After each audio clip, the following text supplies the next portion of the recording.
미국 대선을 넉 달여 앞두고 바이든 대통령과 트럼프 전 대통령이 첫 TV 토론에서 격론을 벌였습니다. 우크라이나 전쟁 등 주요 현안을 놓고 썰전을 벌이면서 삼성과 김정은 위원장도 언급했습니다. 윤석열 대통령이 이태원 참사 조작 가능성을 언급했다고 밝힌 김진표 전 국회의장 회고록의 파장이 커지고 있습니다. 박홍근 전 민주당 원내대표도 김 전 의장에게 관련 내용을 듣고 적은 메모가 있다고 주장했습니다. 우리 군이 북한의 다탄두 미사일 시험 성공 주장을 반박하는 영상을 공개했습니다. 군 감시 자산에 포착된 미사일은 비행 초기부터 크게 흔들리다 공중에서 폭발했습니다. 손흥민 아버지 손흥정 씨를 아동학대 혐의로 고소한 피해 부모가 거액의 합의금을 요구하는 정황이 녹취록이 공개됐습니다. 합의금으로 20억 원 안 부른 게 어디냐며 수차례 액수를 제시하는 목소리가 담겼습니다.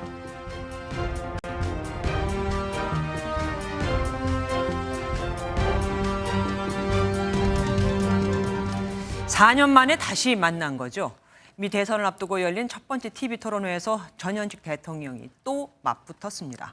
단순히 미국만이 아닌 전 세계의 대통령을 뽑는 선거라는 말까지 나왔지만 경제, 낙태, 불법, 이민, 외교, 민주주의, 기후변화, 우크라이나 가자 전쟁 등등 굵직굵직한 주제들을 다 다뤘지만 이 와중에도 최악, 호구, 패배자 등 민망한 단어들이 넘쳐났죠.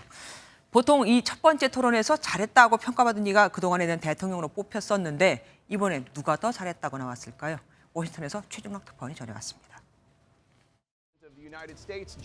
4년 만에 다시 대선 토론장에 들어선 바이든 대통령과 트럼프 전 대통령.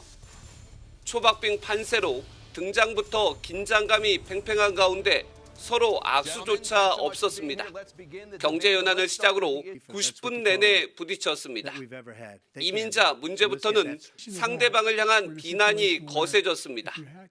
When he was president, he was separating babies from their mothers, putting them in cages, making sure the families were separated. And because of his ridiculous, insane, and very stupid policies, people are coming in and they're killing our citizens. 낙태권과 우크라이나 전쟁 문제 등을 두고서도 기존 입장을 반복하며 충돌했습니다. 결국 누가 최악의 대통령이었는지를 두고 격돌했고 호구, 패배자로 상대방을 깎아내렸습니다. He is the worst president. He just said about me because I said it. But look, he's the worst president in the history of our country. My son was not a loser, was not a sucker. You're the sucker. You're the loser.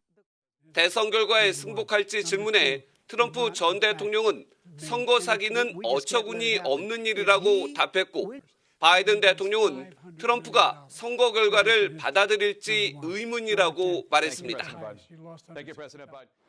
TV 토론 1차전이 끝나면서 곧바로 여론조사가 시작됐습니다.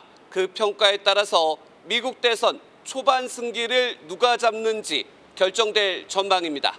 워싱턴에서 MBN 뉴스 최종락입니다. 78세의 트럼프 전 대통령과 81세인 바이든 대통령에게 공통적으로 제기되는 건 고령 리스크입니다. 그래서일까요? 트럼프 전 대통령은 골프 대회에서 2번이나 우승했다며 체력을 과시했고 바이든 대통령도 골프로 맞붙어보자며 대응했죠. 삼성전자와 김정은 위원장도 여기서 또 언급이 됐습니다. 이기옥 기자가 보도합니다. 한창 TV 토론을 하다가 트럼프 전 대통령이 불쑥 자신의 골프 실력을 과시합니다. I just won 2 club championships. To do that, you have to be quite smart and you have to be able to hit the ball a long way. He can't hit a ball 50 yards. 바이든 대통령은 트럼프 전 대통령의 과체중을 조롱하며 골프로 붙어보자고 말합니다. You can see he is 6'5" and only 223 pounds. I told you before, I'm happy to play golf if you carry your own bag. 고령 논란을 사회자가 묻자 대통령직 수행과 관련 없는 골프 얘기로 건강을 과시한 겁니다. 자신의 골프 실력 자랑이 부적절했다는 걸 깨달았는지 트럼프 전 대통령이 자조적인 말을 합니다. I was at 8 handicap. Yeah. I've seen you swing. I know you swing. 21 Let's not act like children.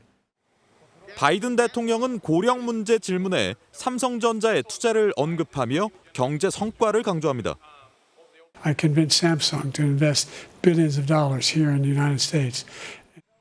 김정은 북한 국무위원장도 거론됐습니다. 바이든 대통령은 트럼프 전 대통령과 김 위원장이 연애 편지를 주고받았다고 비꼬았고 트럼프 전 대통령은 김 위원장이 바이든 대통령을 존경하지 않는다고 맞받아쳤습니다. MBN 뉴스 이교욱입니다.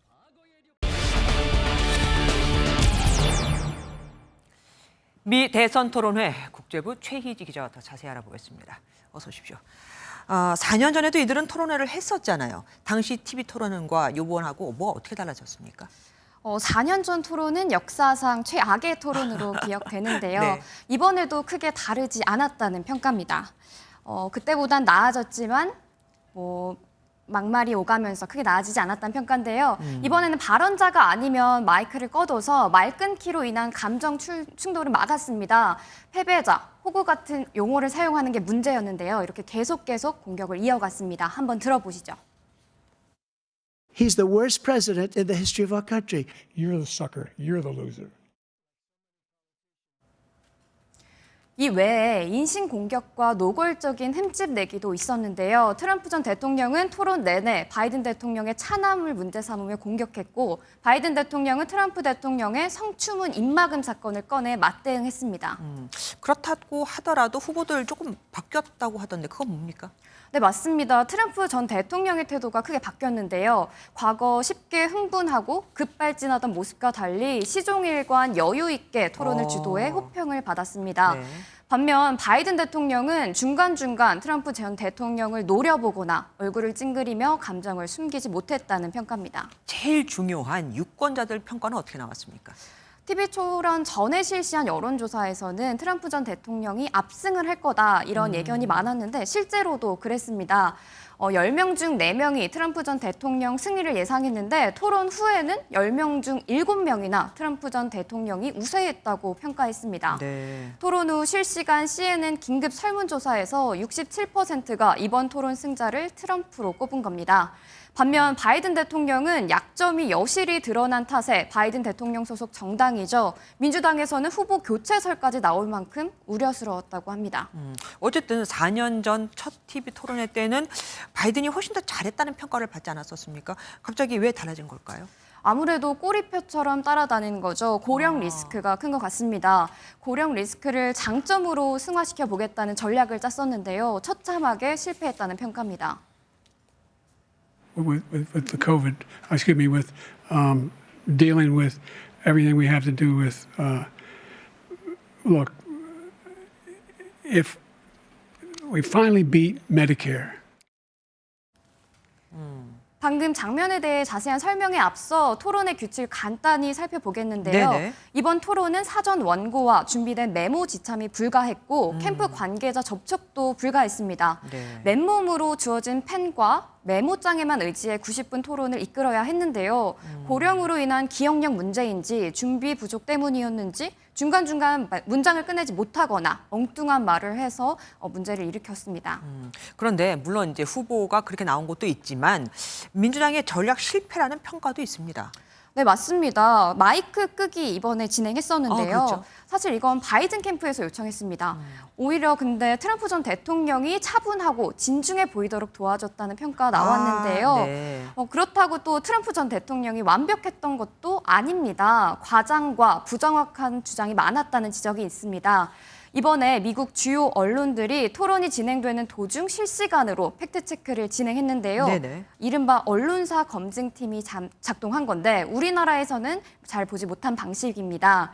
여기서 트럼프 주장 중 30개가 거짓 발언이었던 것으로 드러났습니다. 네. 예를 들면 임기 중 테러는 없었다라는 주장을 검증해본 결과 2차례의 테러가 발생했었다거나 재임 기간 이란의 테러를 위한 돈이 없었다라는 주장도 있었는데 과장됐던 것으로 확인됐습니다. 이번 토론이 선거에는 어떻게 영향을 미칠까요? 일단 집전 여론조사에서 두 후보자의 지지율 차이 단 1%포인트였습니다. 초박빙이었던 만큼 이번 토론이 선거의 분수령이 될 거라는 예측 많았는데요. 실제로 한 여론조사에서도 유권자 75%가 토론 관련 영상을 보겠다고 답했고 약 3천만에서 7천만 명의 유권자가 실시간으로 방송을 보는 등 관심이 뜨거웠습니다. 과거 사례를 돌아보면 첫 TV 토론 결과는 무시하기 어려운데요. 우연일지 모르지만 4년 전 바이든 대통령은 첫 TV 토론 평가에서 압승을 했고 실제 본선에서도 승리했습니다. 이번에도 같은 결과가 나올지 또 하나의 관전평이 될 것으로 보입니다. 예. 최희지 기자 수고하셨습니다. 당원 중심 정당을 외친 더불어민주당이 8월 전당대회에서 권리당원 표 반영 비율을 확 늘리기로 했습니다. 다만 이재명 전 대표가 단독 출마할 때 추대를 할지 찬반 투표를 할지 결정은 미뤘습니다. 혹시라도 누군가 도전장을 낼 수도 있기 때문인데 마침 김두관 전 의원이 거론되고 있습니다. 표선우 기자입니다. 민주당이 당원 중심 정당 만들기에 시동을 걸었습니다. 오는 8월 전당대회에서 권리당원 표 비중을 대폭 늘리기로 한 겁니다. 중앙위원 70%와 국민여론 30%를 반영했던 당대표 예비 경선은 중앙위원 비율을 50%로 줄이는 대신 권리당원과 국민여론을 각 25%씩 반영하기로 했습니다. 중앙위원 100%였던 최고위원 예비 경선도 중앙위원과 권리당원 표심을 절반씩 반영합니다.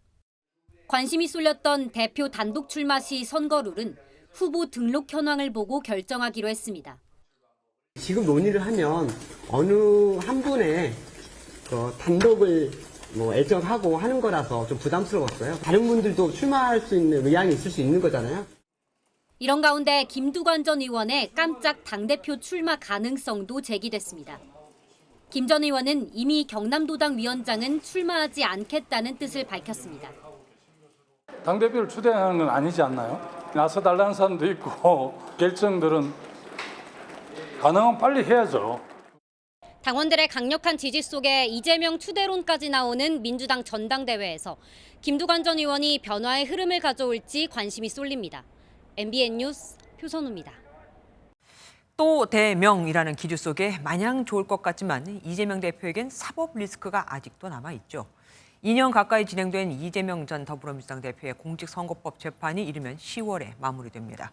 100만 원 이상의 벌금형만 확정돼도 피선거권이 박탈되지만 이 대표 입장에서는 아예 방법이 없는 것도 아닙니다.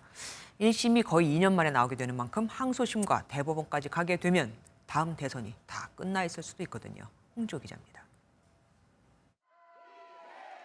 공직선거법 재판을 받으러 이재명 전 더불어민주당 대표가 법원으로 나왔습니다.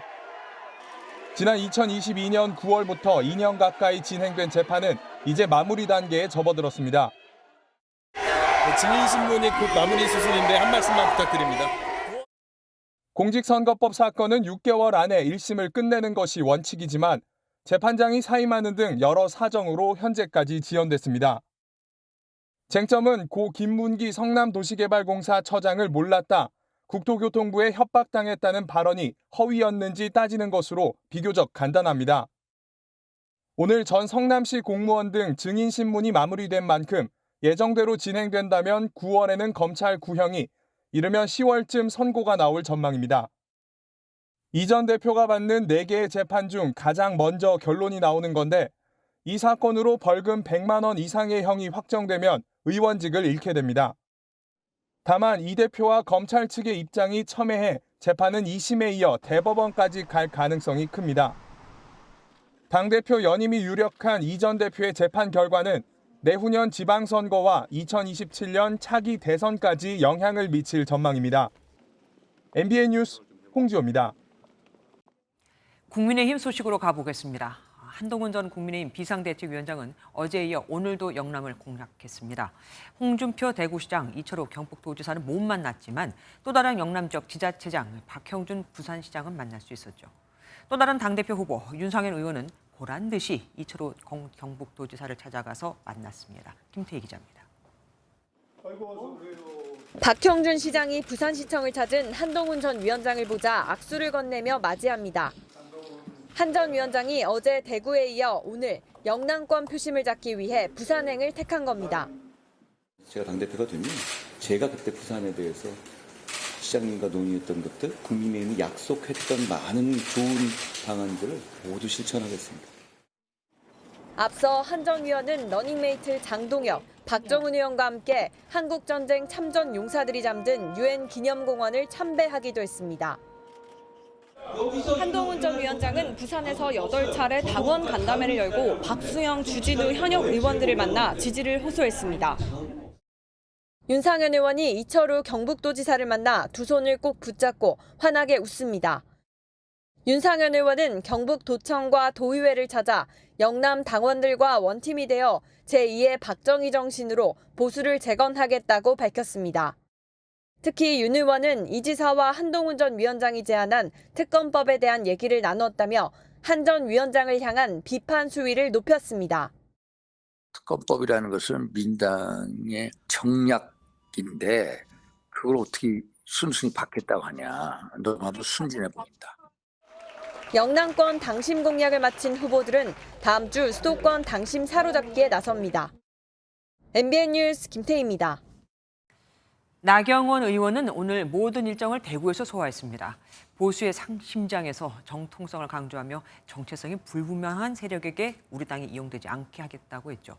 한동훈 전 위원장을 저격한 겁니다. 경남도지사를 만나는 등 당심 구애를 이어가는 원희룡 전 국토부 장관은 전당대회 구도가 요동칠 것이라 확신했습니다. 이어서 정태진 기자입니다. 나경원 의원은 대구 북구에서 당원들과의 만남으로 첫 일정을 시작했습니다. 22년간 당을 지켜온 정통 보수임을 강조하며 당의 뿌리를 지켜내겠다 지지를 호소한 겁니다.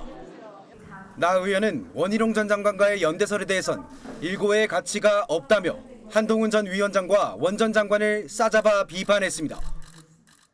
친윤의 후보로 나온 원 후보와 또 일종의 반윤 내지는 친한의 계파를 새로 세우려는 한동훈 후보 간에 막 줄 세우기 전쟁부터 약간 인기라고 생각, 정치인으로서 검증된 여론은 아니라고 생각을 해요. 원희룡 전 장관은 경남 진주와 창원을 찾아 나흘째 영남권 당심 공략에 집중했습니다. 홍준표 대구시장과의 만남에 이어 박완수 경남도지사를 만나 기세를 몰아간 원 전 장관은 한 전 위원장이 배신의 정치로 궤도를 이탈할 우려가 있다고 꼬집었습니다. 이제 야구로 치면 1회 초다. 구도는 반드시 요동치고 당정관계의 분열 그리고 야당의 정치 공세에 대해서 경험이 미숙한 이런 경우에 그리고 이런 주변의 이야기에 휩쓸리는 경우에 다가올 수 있는 문제점에 대해 한차기 당대표 선호도 조사 결과 국민의힘 지지층 과반은 한동훈 전 위원장을 이어 원희룡 전 장관 19%, 나경원 의원 14% 순으로 선호했고 전체 응답자에선 한 전 위원장 28%, 나 의원 19%, 원 전 장관 13%, 윤상현 의원 3%로 집계됐습니다. MBN 뉴스 정태진입니다.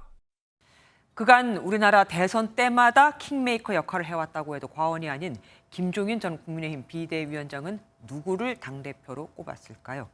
순리대로라면 한동훈 전 위원장이 유력하다고 전망했습니다. 원희룡 전 장관은 또 다른 킹메이커 김무성 전 새누리당 대표가 이끄는 포럼에 합류를 했죠. 당의 언론들이 어느 후보를 지원할까에도 관심이 쏠립니다. 민지숙 기자입니다. 김무성 전 새누리당 대표는 중도 보수를 상징하는 킹메이커로 꼽힙니다. 김 전 대표는 지난 21대 총선 불출마 이후 전현직 국민의힘 의원 모임을 만들어 대권 주자를 만들기 위해 애써왔습니다. 이 나라를 이렇게 구하겠다 하는 강한 자기 의지가 중요한데 그동안 이제 여러 가지 사정상 우리 당의 주자들이 그런 거를 이제 하지 못했는데. 나경원, 윤상현 의원도 회원으로 활동 중인 이 모임에 최근 원희룡 전 장관도 합류했습니다. 원 전 장관 측은 모임에 합류하고 싶다는 뜻을 먼저 전했지만 마음이 통하기 때문에 함께하는 게 아니겠냐고 설명했습니다. 한편 한동훈 전 위원장이 1년은 쉬어야 한다고 밝혔던 김종인 전 위원장은 최근 입장을 선회했습니다. 김 전 위원장은 MBN과의 통화에서 순리대로 한다면 한동훈 전 위원장밖에 없다며 어대한 구도가 흔들리지 않고 있다고 전망했습니다. 다만 선거에는 변수가 많은 만큼 속단할 수 없다고 덧붙였습니다. 이런 가운데 안철수 국민의힘 의원과 유승민 전 의원도 향후 어떤 형식의 지지 또는 입장을 보일지 관심입니다. 본격적인 전당대회 일정이 시작되면서 당의 원로들이 어느 후보의 지원 사격에 나설지가 관전 포인트가 될 전망입니다. MBN 뉴스 민지숙입니다. 한동훈 대세론 때문일까요? 한 전 위원장 캠프에 다른 의원들의 보좌관들이 들어와 일하는 걸 두고 당내에서 논란이 이어지고 있습니다. 그런데 이게 다가 아니었습니다. 이명박 정부 청와대 핵심 참모까지 한 한 사람이 이 캠프에 합류를 했거든요. 왜 그는 콕 집어 그 캠프에 갔을까요? 최돈희 기자가 단독 보도합니다. 국민의힘 당권 주자 가운데 한동훈 전 위원장 캠프의 규모가 가장 큰 것으로 알려지고 있습니다. 한 전 위원장 캠프 측 관계자는 한 전 위원장에 대해 확실한 지지 의사를 보낸 현역 의원이 30명에 달하는 것으로 파악된다고 밝혔습니다. 10여 명의 현역 의원 보좌진이 한 전 위원장 캠프로 파견된 이유입니다. 하지만 전당대회에 출마하지 않는 의원 보좌진도 다수 포함되면서 논란이 일었습니다. 과거에 계속 일해왔던 부분이고 저희가 이렇게 같이 같은 생각을 가지고 뛰시는 의원님들이 계시거든요. 저는 그게 문제된다고 생각하지 않고. 이런 가운데 한 전 위원장 캠프에 이명박 정부 당시 청와대 핵심 인사도 합류하고 있는 것으로 확인됐습니다. 해당 인사는 당시 청와대 민정수석실과 총무비서관실 등을 거치며 이명박 정부 내내 청와대에서 근무한 핵심 참모 가운데 한 명입니다. 현재 캠프 내에선 캠프 운영 전반에 관여하는 등 핵심 업무를 맡고 있는 것으로 알려졌습니다. 당권 경쟁이 본격화하면서 물밑 세불리기와 각종 리스크 관리 차원으로 보입니다. 앞서 의원 보좌진 파견을 두고 당 선관위는 문제없다는 결론을 내렸지만 현역 의원들의 특정 후보 지지 논란 속에 일부 보좌진들은 한 전 위원장 캠프에서 철수한 것으로 알려졌습니다. MBN 뉴스 최돈입니다. 윤석열 대통령이 이태원 참사가 조작됐을 가능성을 언급했다는 김진표 전 국회의장의 회고록이 파문을 일으키고 있습니다. 당시 원내대표였던 박홍근 의원이 나도 들었다고 메모까지 공개하며 힘을 보태준 건데 국민의힘은 제2의 청담동 술자리 의혹이라며 김 전 의장의 사과를 요구했습니다. 서영수 기자입니다. 이태원 참사 당시 더불어민주당 원내대표였던 박홍근 의원이 김진표 전 의장에게 들었던 윤석열 대통령의 발언을 적어둔 메모를 공개했습니다. 좌파 언론들이 2, 3일 전부터 사람이 몰리도록 유도한 방송을 내보낸 이유가 의혹, 특정 세력이나 인사에 의한 범죄성 사건의 가능성을 의심 등이 담겨 있습니다. 윤 대통령이 이태원 참사 조작 가능성을 언급했다는 김 전 의장의 주장에 힘을 보탠 겁니다. 김진표 전 의장은 대통령의 그 표현을 최대한 정제해서 글로 쓴 것인데 대통령실에서 오히려 적반하장격으로 문제를 삼는 것은 이치 맞지 않은 것이죠. 박 의원은 윤 대통령이 이임재 당시 용산서장을 대표적으로 무능한 사람이라고 발언했다는 사실도 공개했습니다. 야권은 일제히 공세에 나섰습니다. 기가 막힙니다. 세상의 일국의 대통령이 극우 유튜버류의 음모론을 믿고 있었습니다. 이준석 개혁신당 의원은 SNS에 참 나쁜 대통령이다. 누군가는 대통령이 그랬을 리가 없다고 하지만 저는 그랬을 뿐이라고 생각하기에 단언한다고 비판했습니다. 국민의힘은 민주당의 청담동 술자리 의혹 제기가 떠오른다며 김 전 의장에게 왜곡된 발언의 취소와 사과를 요구했습니다. 한동훈 전 비대위원장도 가세했습니다. 그런 근거가 있었다면 1년 반이 넘도록 뭐 하신 거죠? 그런 말을 대통령께서 하셨을 거라고 저는 전혀 믿지 않습니다. 다만 여권 내에서도 이런 말이 있었다면 굉장히 충격적이다. 대통령이 진실을 밝혀야 한다는 우려 섞인 반응이 나왔습니다. MBN 뉴스 서영수입니다. 오고 가는 언제 매일 여의도는 전쟁 중 Talk to me. 정치 톡톡 시간입니다. 국회 출입하는 김도형 기자와 함께합니다. 어서 오십시오. 첫 번째 키워드 보겠습니다. 무고 강압은 안 된다. 뭐 당연한 말인데 그래도 이렇게 뽑은 데는 이유가 있겠죠. 네, 먼저 간략히 배경 설명이 조금 필요할 것 같습니다. 네. 경기도 화성에 사는 20대 남성이 아파트 헬스장 근처 화장실을 이용했다가 한 여성으로부터 성범죄 관련 신고를 당했었죠. 이 여성은 남성이 나를 엿보고 갔다는 취지로 신고를 한 것으로 알려졌습니다. 아, 기억납니다. 그 출동한 경찰이 이 남성을 만나서 나눈 대화, 녹취록가 있어서 또 화제가 됐잖아요. 네, 그렇습니다. 신고를 받고 출동한 경찰이 대뜸 반말로 대응한 게 커뮤니티에서 논란이 됐습니다. 뭐야? 학생이요? 저 성인이긴 한데 그 군 전역한 지 얼마 안 됐거든요. 인상 차이 찍힌 게 제가 확실한가요? 그러니까 헬스했잖아. 네, 경찰관이 반말을 쓰며 유죄 추정을 한 것 아니냐며 해당 경찰서엔 여전히 비판 민원이 쏟아지고 있습니다. 네. 그런데 오늘 경찰 수사 결과가 나왔는데요. 네. 신고자가 허위로 신고한 것이 확인돼 무혐의 처분을 내렸습니다. 내용은 재미있었습니다. 그런데 이게 지금 정치톡 시간이잖아요. 정치권하고 무슨 상관이죠? 네, 아무래도 2030 남성들이 이 이슈에 대해서 굉장히 많은 관심을 가지고 있습니다. 네, 민감하죠. 전당대회를 앞두고 국민의힘 당권 후보들도 말을 보탰습니다. 나경원 의원은 남성들이 무고에 갖는 불안과 공포에 대해 정치권이 적극적인 관심을 가져야 한다고 밝혔습니다. 네. 남성이란 이유만으로 유죄 추정의 억울함을 당하는 일은 없어야 한다고도 덧붙였습니다. 한동훈 전 비상대책위원장도 어떤 경우에도 수사기관이 강압적인 태도를 보이거나 예단해서는 안 된다고 지적했습니다. 전당대회를 앞두고 젊은 사람들의 표심을 얻기 위해서 다들 숟가락을 하나씩 지금 얹고 있습니다. 다음 보겠습니다. 라이더 변신. 잠깐만요. 저기 많이 본 사람인데요. 누굽니까? 네, 윤상현 국민의힘 의원이 라이더로 변신했습니다. 네. 헬멧과 조끼, 장갑까지 착용하고 직접 배달 체험에 나섰습니다. 배달을 마친 뒤 인증샷도 잊지 않았는데요. 윤 의원은 국민이 개파 싸움보다 민생 현장에 관심이 있다고 강조했습니다.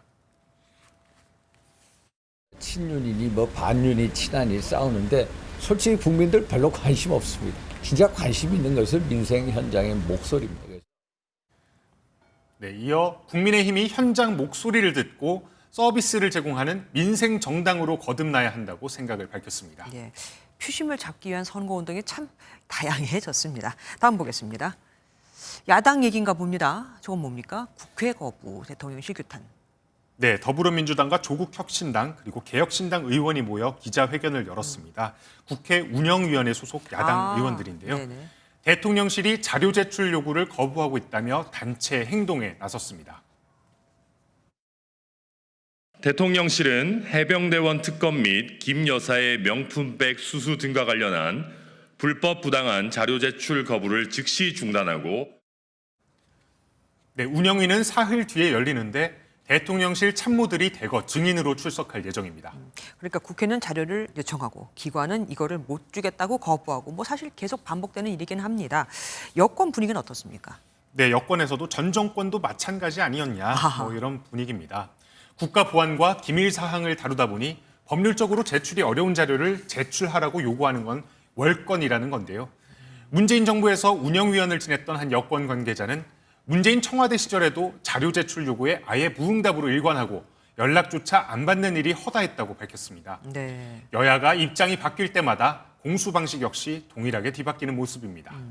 여야 서로 위치가 바뀔 수 있다는 걸 이들은 아직도 모르나 봅니다. 지금까지 김도현 기자와 함께했습니다. 우리 군 당국이 군 감시 장비에 찍힌 북한 미사일의 비행 모습을 이례적으로 공개했습니다. 미사일이 비틀거리는 모습부터 산산조각이나 폭발하는 모습까지 그대로 담겼는데요. 다탄도 미사일 실험에 성공했다는 북한의 주장이 기만이라는 데 쐐기를 박은 겁니다. 강재목 기자입니다. 우리 군 감시 장비에 그제 북한이 발사한 탄도미사일이 포착된 장면입니다. 비행 초기 단계 올곧게 한 방향을 향해야 하는 미사일이 여러 방면으로 꺾인 비행운을 남기며 날아갑니다. 잠시 뒤에는 빙글빙글 도는 모습도 확인됩니다. 정상적으로 날아가는 탄도미사일은 반드시 직선 궤적을 그리게 되는데 그렇지 못한 것입니다. 폭발하는 순간에는 수십 개의 파편이 사방으로 퍼지는 모습도 확인됩니다. 북한의 주장대로 3개 탄두가 정상 분리됐다면 3개의 직선 항적이 보여야 합니다. 합동참모본부는 이번 미사일이 상승 단계부터 비정상적인 비행 양상을 보였다며 한미 모두가 이번 시험 발사를 완전한 실패로 평가하고 있다고 설명했습니다. 한미 정보당국이 심층적으로 분석하고 있고요. 어제 발사 태도 실패를 했는데 그에 대한 포장을 하기 위해서 그러한 의도도 있다고 생각을 합니다. 또 발사를 성공했음에도 불구하고 사진 3장만 공개한 것 역시도 무언가를 숨기려는 의도가 있다고 꼬집었습니다. 완전히 유도적 기능이 없는 이런 거예요. 그냥 제어가 안 되는 겁니다. 일반적으로 비행체가 그렇게 비행하는 건 정상적인 게 아닙니다. 이런 가운데 한국과 미국, 일본은 한미일 첫 연합훈련 프리덤 엣지를 실시하며 다영역에서의 군사협력을 통해 한반도 안보를 한 단계 더 발전시키겠다는 의지를 내비추고 있습니다. MBN 뉴스 강재묵입니다. 축구 아카데미의 학생 측으로부터 아동학대 혐의로 고소당한 손흥민 아버지 손웅정 씨 측이 피해 부모와의 통화 내용을 공개했습니다. 이 녹취에 따르면 피해 부모는 20억 원 안 부른 게 다행인 것 같은데 라며 수차례 합의 금액을 변경합니다. 변호사에게 5억 원을 받으면 1억을 주겠다고도 합니다. 이상주 기자입니다. 지난 4월 피해 아동 아버지인 A씨는 손웅정 감독 측의 변호사와 만나 합의금으로 5억 원을 요구했습니다. A씨는 손 감독하고 손흥민 형하고 다 껴있는데 이미지 실추 생각하면 5억 원 가치도 안 되냐며 20억 원도 받을 수 있는 사안이다라고 강조했습니다. 그냥 언론사든 축구협회든 해서 아예 거기 자체를 없애버리고 싶은 마음이에요. 저도 변호사 지금 해갖고 얘기할 거 아니에요. 20억이든 뭐 불러요 그냥. 최소로 5억 밑으로는 합의하지 마세요. 근데 5억은 좀 심하지 않습니까? 아니요, 안 심하다고 했던 것 같아요. 저는 20억 안 부르는 게 다행인 것 같아요. A씨는 송 감독 측 변호인에게 합의금 5억 원을 받아주면 그중 1억 원을 주겠다는 황당한 제안까지 했습니다. 이걸 서슴없이 코드를 해서 줬어. 네. 근데 변호사님 1억 드릴게. 저는 그거. 그러나 송 감독이 잘못한 부분은 처벌받겠다며 합의금 부분을 양보하지 않았고 이후 A씨는 아이의 멍사진을 언론사에 제보하고 일부 매체와 만나 인터뷰하면서 사건이 알려졌습니다. A씨 측 변호인은 송 감독의 태도에 분노한 피해자 측이 감정적으로 이야기한 것일 뿐 진지하고 구체적인 합의금 이야기는 아니었다고 설명했습니다. MBN 뉴스 이상주입니다. 순찰 중이던 경찰이 달리던 차량을 세우려고 했습니다. 차량을 조회해봤더니 의무보험에 가입하지 않은 상태였거든요. 그런데 이 차가 갑자기 속도를 높여 좁은 길로 도망치기 시작합니다. 음주도 마약도 아니었습니다. 장덕진 기자입니다. 경기도 고양시의 한 도로. 순찰 중인 경찰차 앞에 승용차 한 대가 달립니다. 습관처럼 차 번호를 조회해보니 의무보험 미가입 차량으로 확인돼 차를 세우라고 지시합니다. 앞차는 정차 지시를 무시하고 슬그머니 좁은 골목길로 들어갑니다. 어느새 도주 차량으로 변한 앞차는 흙먼지를 일으키며 속력을 높입니다. 차 한 대 지나가기도 빠듯한 좁은 농로를 질주하는데 추격하는 순찰차의 찍힌 속도가 무려 시속 94km에 이릅니다. 이리저리 방향도 바꿔보지만 도주 차량 앞에 다른 차가 나타나면서 길이 막히고 나서야 마침내 승용차는 멈춰섭니다. 운전자는 내리지 않으면서 체포에 불응하는 자세를 취했고요. 강력하게 하차할 것을 요구한 이후에서야 겨우 그 하차한 상황이었습니다. 운전자는 태국 국적 30대 여성으로 면허도 없이 차를 몰다 경찰을 만나자 황급히 달아난 겁니다. 5km 가까이 도망친 운전자는 이곳에서 출동한 경찰에게 무면허 운전 혐의로 붙잡혔습니다. 차 안에는 20대 동생도 함께 타고 있었는데 조사 결과 두 사람 모두 불법 체류자로 확인됐습니다. 두 사람은 즉시 태국으로 추방과 동시에 입국 금지 조치됐습니다. MBN 뉴스 장덕진입니다. 항공 마일리지가 잔뜩 쌓여 있어도 이걸 쓰려면 좌석이 거의 없다고 하는 등 정말 쓰기가 어렵죠. 디지털 기기 사용에 서툰 노년층은 더합니다. 그야말로 그림의 떡이란 말이 저절로 나올 정도거든요. 그럼 각 항공사 서비스 센터에 가면 되지 않냐고요? 이 서비스 센터는 대형 항공사조차 전국에 딱 한 곳씩밖에 없습니다. 이혁은 기자가 취재했습니다.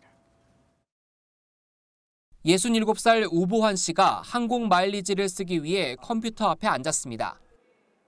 30분 넘게 씨름했지만 항공사 홈페이지 회원 가입에서부터 막혔습니다. 있어도 있는 것을 모르고 또 그런 제도가 있음에도 불구하고 어떻게 사용하는지조차 모르고 그러기 때문에. 스마트폰 활용 교육을 받고 있는 69살 임상군 씨는 어렵사리 항공사 앱 로그인까지는 성공했지만 마일리지 사용은 또 다른 숙제입니다. 혼자 놔두면 이제 뭐 하루 종일 그럴 것 같아. 너무 어려워 이제. 하지만 도움을 받기도 쉽지 않습니다. 직원과 얼굴을 맞대고 마일리지로 항공권 발권을 할 수 있는 곳은 공항을 빼면 양대 항공사의 각각 한 곳뿐이기 때문입니다. 마일리지 사용할 수 있는 그 연락처나 장소 같은 거를 좀 만들어줘 가지고 대한항공과 아시아나항공의 미사용 마일리지는 3조 4천억 원 규모입니다. 적립기간 등을 감안하면 노년층이 갖고 있는 마일리지가 적지 않을 것으로 추산됩니다. 시력이 떨어지는 만큼 큰 글씨로 된 사용이 쉬운 앱이 나오길 기대합니다. 향후 개편 시 노년층이 이용하시기 보다 편리한 방향을 살펴보고 개선해 나가도록 하겠습니다. 국민 5명 중 1명이 노인인 초고령 사회 진입이 코앞인 만큼 항공 마일리지 사용에 소외감을 느끼지 않게 할 조치가 시급해 보입니다. MBN 뉴스 이혁근입니다. 헝가리 부다페스트나 프랑스 파리에선 하늘로 날아오르는 기구가 관광객들에게 특히 인기라고 합니다. 서울 상공에도 오는 8월부터 국내 최고 높이의 가스기구 서울달이 본격 비행에 나섭니다. 서울달에서 내려다본 서울은 어떤 모습이었을까요? 신혜진 기자가 미리 타봤습니다. 서울 여의도 공원에 보름달 모양의 기구가 두둥실 떠오릅니다. 헬륨을 연료로 한 가스기구 서울달입니다. 높이 34m, 풍선지름 22.5m. 서울달은 아래 위로만 움직이는데 건물 45층 높이까지 올라갑니다. 최고 높이에서 머무는 시간은 7분 남짓. 오르내리는 시간까지 포함하면 모두 15분이 소요됩니다. 저는 지금 최고 높이 130m 상공에 있는데요. 비교적 흔들림 없이 편안한 상태로 서울을 내려다볼 수 있습니다.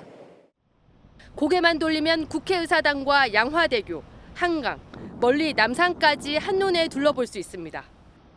하이라이트는 밤 풍경입니다.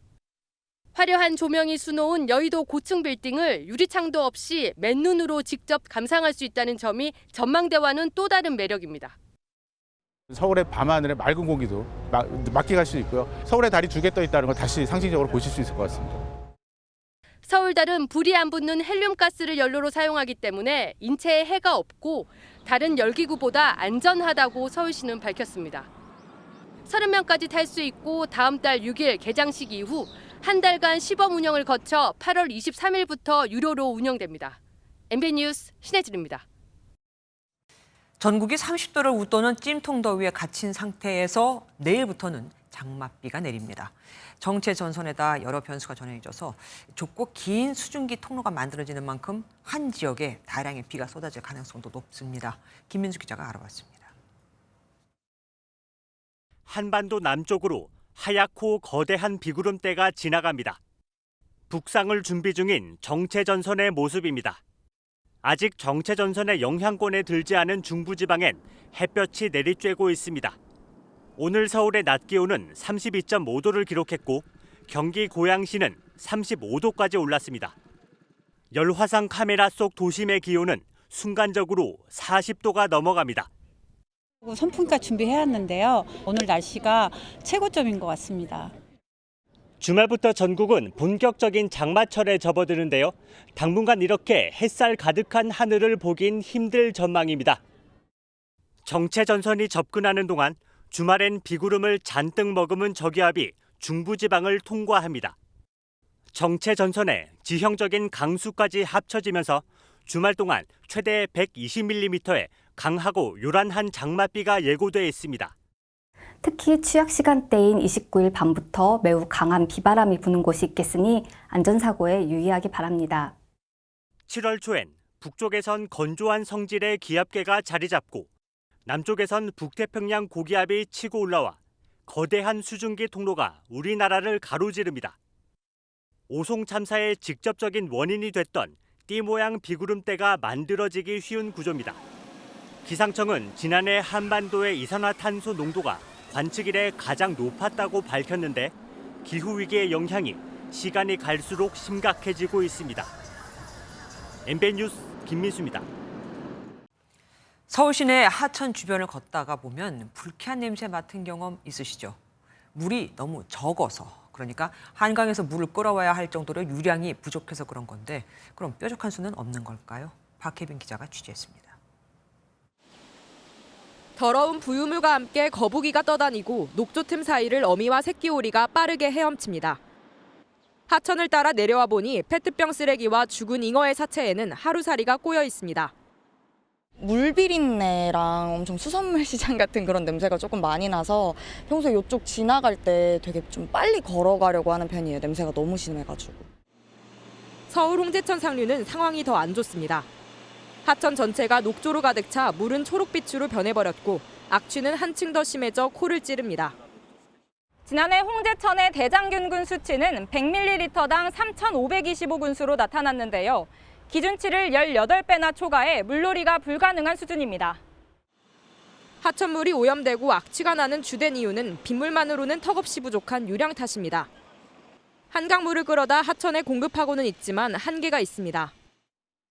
일회성이 아니라 계속 흘려보내줘야 되는 거잖아요. 일반이 조금 후순위로 밀리는 경우도 있어요. 전문가들은 빗물이 자연스럽게 지면으로 스며들어 하천으로 유입될 수 있도록 해야 한다고 지적합니다.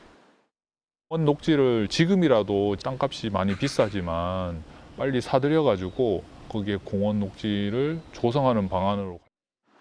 빗물이 땅속으로 스며들지 못하는 문제는 장마철 침수 피해와도 연관되는 만큼 도심 생태환경보건 등 근본적인 대책이 시급해 보입니다. MBN 뉴스 박혜빈입니다.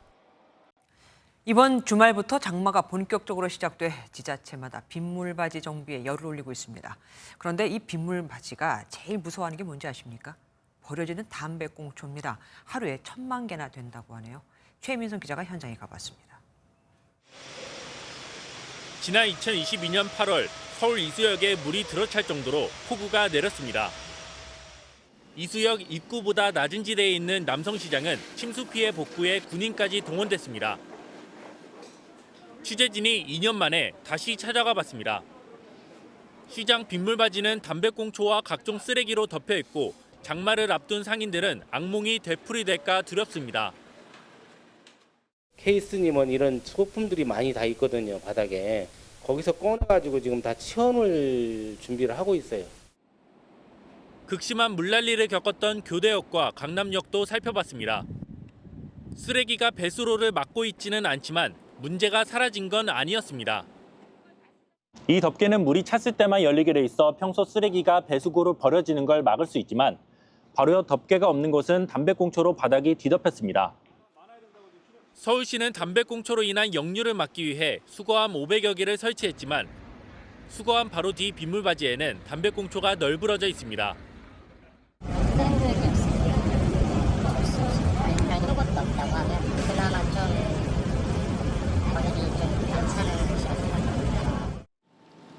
결국 흡연자들의 성숙한 시민의식이 필요한데 담배꽁초 무단 투기의 처벌 수위가 낮다는 지적도 나옵니다.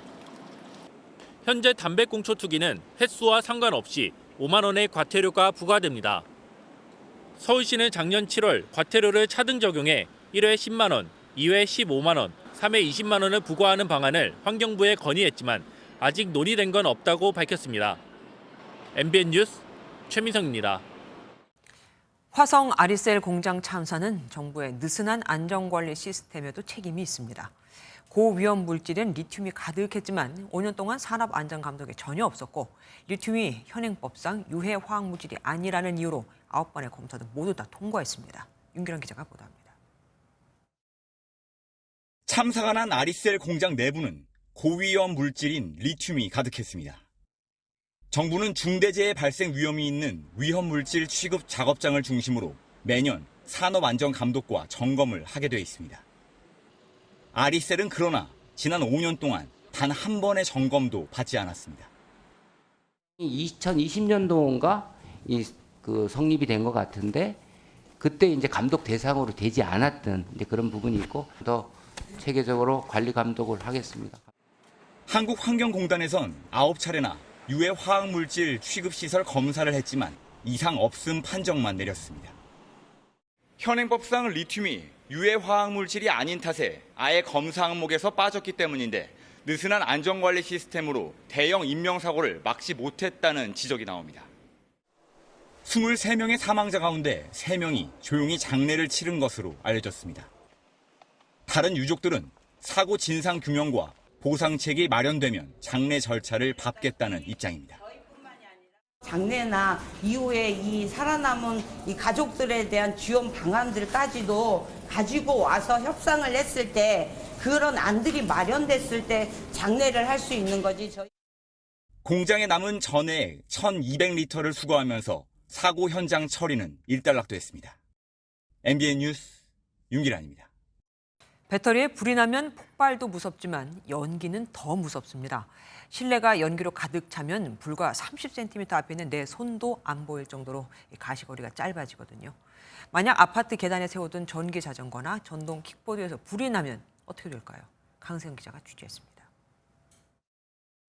며칠 전 사고가 난 화성 리튬 전지 공장입니다.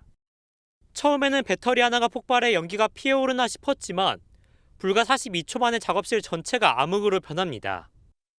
유도가스의 수평 이동 속도가 초당 1m 정도밖에 되지 않지만 폭발이 일어날 경우에는 거의 10배인 초당 10m까지 확산 속도가 빨라집니다. 방이 연기로 가득 차면 가시거리는 30cm가 채 되지 않습니다. 가시거리를 줄이는 고글을 차고 배터리 화재를 가정한 실험을 해봤습니다. 맨눈으로 복도 끝에서 비상계단까지 가는데 11초가 걸립니다. 고글을 차고 걸어보니 장애물에 부딪히고 문을 찾아 헤매다 43초나 걸렸습니다. 평소 구조를 잘 알고 있는 집이나 직장에서도 연기가 가득 차면 대피가 어려운 겁니다. 지난 5월 다세대 주택 입구에 둔 전기자전거에서 불이 났을 때도 화재 진압이 모두 끝난 뒤에야 거주자들이 밖으로 나올 수 있었습니다. 불이 이런 출입구나 복도에서 나면 연기가 빠르게 대피 경로로 퍼져 거주자들이 밖으로 나오는 걸 어렵게 합니다. 아파트와 주택가를 돌아봤습니다. 비상계단 옆이나 출입구에 전기자전거를 세우던 모습이 곳곳에서 발견됩니다. 자전거는 밖에 두더라도 충전할 때는 배터리를 분리해 집으로 들고 가야 합니다. 충전은 집에 들고 가서 급속 충전기는 좀 위험할 것 같아요. 간혹 가다가 충전을 할 때 과부하가 걸린다고 해서. 전기자전거나 전동 킥보드 충전은 반드시 잘 보이는 곳에서 하고 과부하가 걸리지 않도록 주의해야 합니다. MBN 뉴스 강세현입니다. 580억 원 상당의 필로폰을 숨겨 국내로 들여온 마약 밀수업자와 국내 유통책 등이 무더기로 붙잡혔습니다. 공기청정기 필터에 이 필로폰을 숨겨 국제 택배로 밀수입한 뒤 야산에 파묻는 방식으로 이 마약을 유통시켰죠. 구매자가 땅을 파서 가져가게 말입니다. 손성민 기자가 보도합니다. 배달원이 트럭에서 택배를 꺼내 점포 앞에 상자를 내려놓습니다. 미국에서부터 배달된 건 공기청정기인데 내부 필터를 열자마자 마약이 와르르 쏟아집니다. 30대 A씨 일당은 지난해 11월부터 4차례에 걸쳐 항공기 국제택배를 이용해 필로폰 17.6kg을 국내로 들여왔습니다. 시가로 무려 585억 원에 달하는데 유통 방식도 이전과는 달랐습니다. 이들은 밀수한 마약을 이렇게 야산에 묻어놓고 찾아가는 방식을 적극 활용했는데요. CCTV가 없고 인적이 드문 곳에 필로폰 1kg을 100g씩 나눠서 묻는 이른바 변종 던지기 수법인 셈입니다. 이들은 추적을 피하기 위해 SNS 대화를 남기지 않거나 수고비를 가상자산으로 전송하는 치밀함도 보였습니다. 하지만 첩보를 입수한 경찰에 의해 A씨 등 46명이 붙잡혔고 이 가운데 12명은 구속됐습니다. 경찰은 8.6kg 상당의 필로폰도 압수했는데 무려 28만여 명이 동시 투약할 수 있는 양입니다. 저희들이 중간에 이렇게 물건을 확보해서 범주 수입 환수에 대한 효과도 있고 국내 유통하는 걸 또 차단할 수 있었습니다. 경찰은 중국 국적의 해외 총책인 A씨가 외국에 머무는 것으로 보고 인터폴 적색 수배를 요청할 방침입니다. MBN 뉴스 손성민입니다. 여전히 높은 금리 때문일까요? 수출도 늘고 물가 상승세도 약해졌다는데 기업과 시민들은 여전히 지갑을 닫고 있습니다. 10개월 만에 생산, 소비, 투자가 모두 감소하는 트리플 감소도 발생을 했죠. 금리 인하를 요구하는 목소리가 커지고 있습니다. 이승훈 기자입니다. 서울 중구의 한 전통시장. 내국인의 외국인 관광객까지 몰려 붐비는 모습이지만 옷이나 신발 등을 파는 상인들은 한숨이 늘었습니다. 손님들이 꼭 사야 하는 품목이 아니면 지갑을 닫았기 때문입니다. 연초보다는 지금 더 안 좋아졌죠. 3분의 1 정도 줄었어요. 많이 줄었죠. 통계청 조사 결과 지난달 옷과 신발, 가방 등 준내구재 판매는 전달보다 2.9% 줄었습니다. 음식료품, 승용차 등이 소폭 증가한 것과 대비되는 모습으로 이 여파의 지난달 소매 판매는 1년 만에 2달 연속 감소세를 보였습니다. 옷은 많이 새로 안 하고 먹을 약속이 있으면 거의 다 집에서 커피 마시고 음식 약간 좀 더 해먹고. 산업 생산도 한 달 만에 다시 마이너스로 돌아섰는데 반도체 생산은 늘었지만 자동차와 기계 설비 등의 생산이 줄어든 탓입니다. 설상가상 계속되는 고금리 여파에 기업의 설비 투자마저 4.1%포인트 감소하면서 경제 회복 흐름에 먹구름이 끼었습니다. 회복세는 지속되고 있는데 소비는 그에 미치지 못하고 있고 또 투자 부문은 전월의 기저 효과가 작용하고 있어서 국제통화기금 IMF 총재가 최소한 연말까지는 미국 금리를 현 수준으로 유지해야 한다고 밝힌 가운데 국내에서는 금리 인하를 요구하는 목소리가 커질 것으로 전망됩니다. MBN 뉴스 이승훈입니다. SK그룹의 CEO 30여 명이 모여 1박 2일 전략회의를 열었습니다. 배터리와 반도체 등 그룹 전반에 닥친 위기 탈출을 위해서입니다. 그룹의 미래 성장 사업을 위해 전용기까지 팔기 위해 내놨다고 하네요. 한범수 기자가 보도합니다. SK그룹이 경기 이천시의 한 연구소에서 오늘부터 1박 2일간 경영 전략회의를 진행합니다. 최고 경영자 30여 명이 모인 이 회의에 미국 출장 중인 최태원 회장도 온라인으로 참석합니다.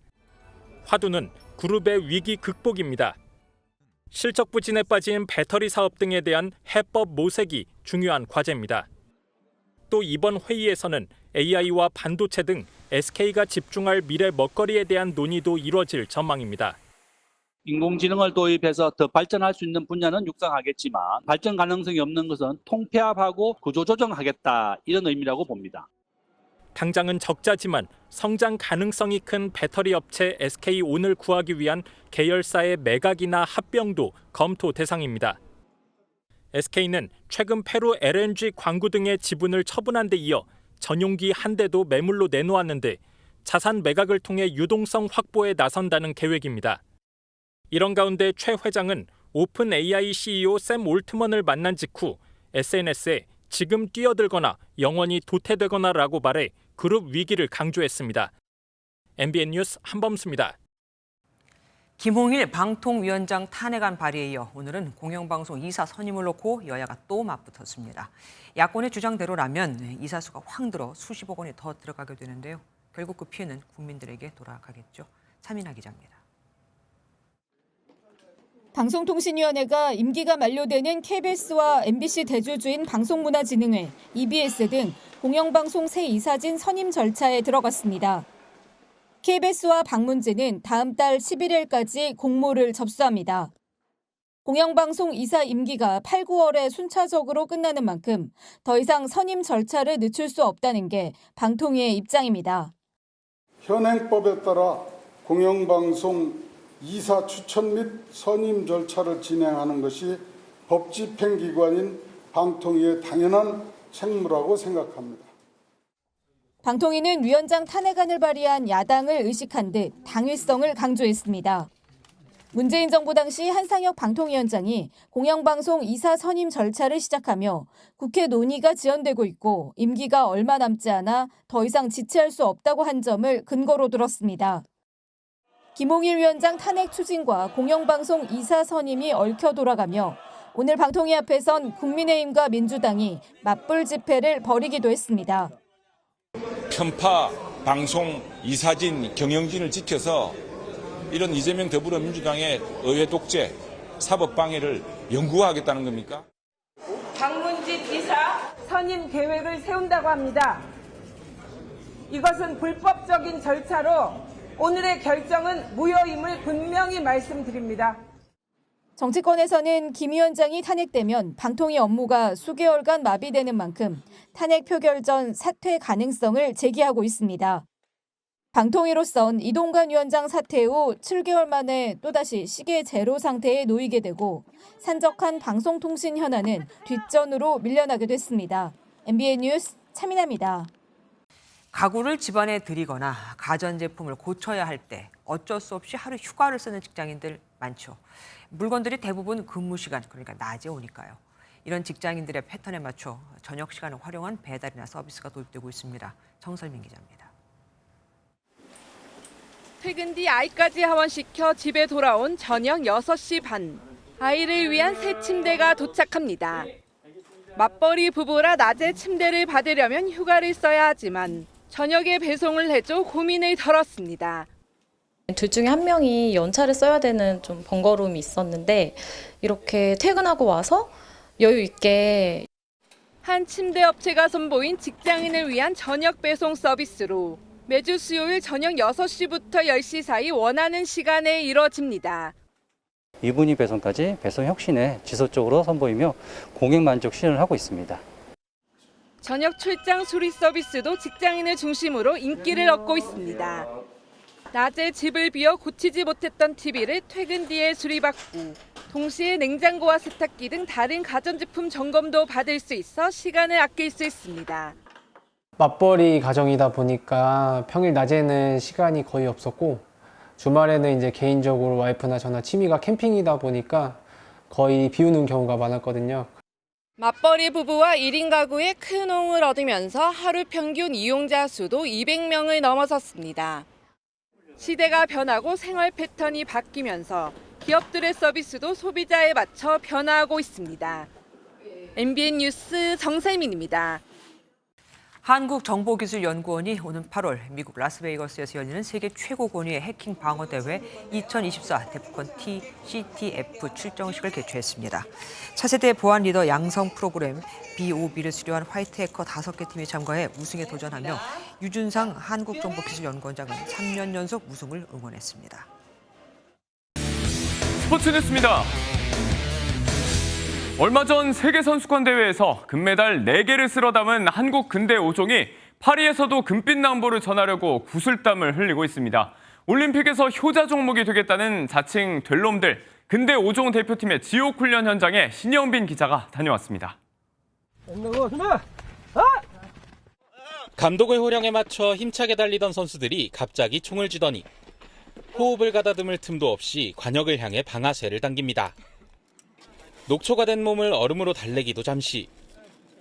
이번엔 말을 타고 장애물을 넘더니 펜싱장에서 서로 칼솜씨를 겨루다가 수영장에서 물살을 가르기까지. 펜싱, 수영, 승마, 육상, 사격까지 5종목을 겨뤄 최고의 스포츠맨을 가리는 근대 5종 국가대표 선수들이 동해 번쩍 서해 번쩍 훈련 장면입니다. 최근 세계선수권 대회에서 금메달 4개를 포함해 역대 최고의 성적을 낸 한국 대표팀.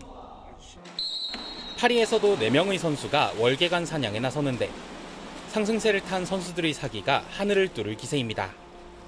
세계선수권 개인전 금메달리스트이자 세계 랭킹 1위인 성승민은 첫 올림픽에 당찬 출사표를 던졌고 파리에서 돌아올 때는 목에 하나는 걸고 오고 싶은 마음입니다. 근대 5종의 간판이자 될 사람은 된다는 좌우명을 가진 전웅태는 대표팀에 패기 넘치는 별명을 붙였습니다. 4명이서 함께 가기 때문에 들로 하겠습니다. 가족 같은 팀워크의 근대 5종 대표팀의 힘을 보여주겠다는 포부를 밝힌 이들. 경기가 열릴 베르사유 궁전에서 새로운 효자 종목 탄생을 알릴 준비에 박차를 가하고 있습니다. 화이팅! MBN 뉴스 신영빈입니다. 경기 동두천의 미군 기지에서 국군과 주한미군이 함께하는 태권도 경연대회가 열렸습니다. 국가대표 못지않은 장병들의 화려한 발차기 실력, 오늘의 장면입니다.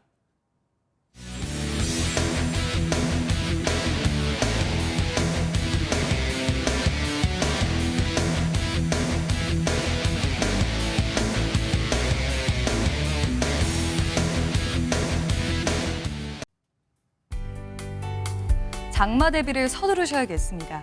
주말인 내일은 전국에 본격적인 장맛비가 쏟아지겠습니다. 내일 새벽에 제주도부터 비가 시작돼 오후에는 충청과 남부지방, 밤에는 수도권과 강원도에도 비가 내리겠습니다. 이번 장마는 시작부터 강하겠고 양도 많겠습니다. 제주 산지에 200mm 이상, 경기 남부와 강원 내륙, 충청과 호남 지방에 120mm 이상, 그 밖에 남부 지방에도 많게는 100mm 이상의 많은 비가 예상됩니다. 특히 내일 밤사이 시간당 30에서 50mm에 달하는 물폭탄이 쏟아지겠습니다. 취약 시간대이니 만큼 각별히 주의하셔야겠고요. 또 이 비구름이 강한 돌풍을 몰고 오면서 전국적으로 소형급 태풍에 바라는 강한 바람이 불어들겠습니다. 내일 중부지방 낮 기온은 서울이 31도로 오늘보다는 더위가 덜하겠습니다. 남부지방도 낮 기온에 대체로 30도를 밑돌아서 오늘보다 많게는 4도 정도 낮겠습니다. 일요일 낮부터는 대부분 지역에 비가 잠시 소강 상태에 들겠고요. 다음 주에도 내내 장맛비 내리는 날이 많겠습니다. 내셨습니다.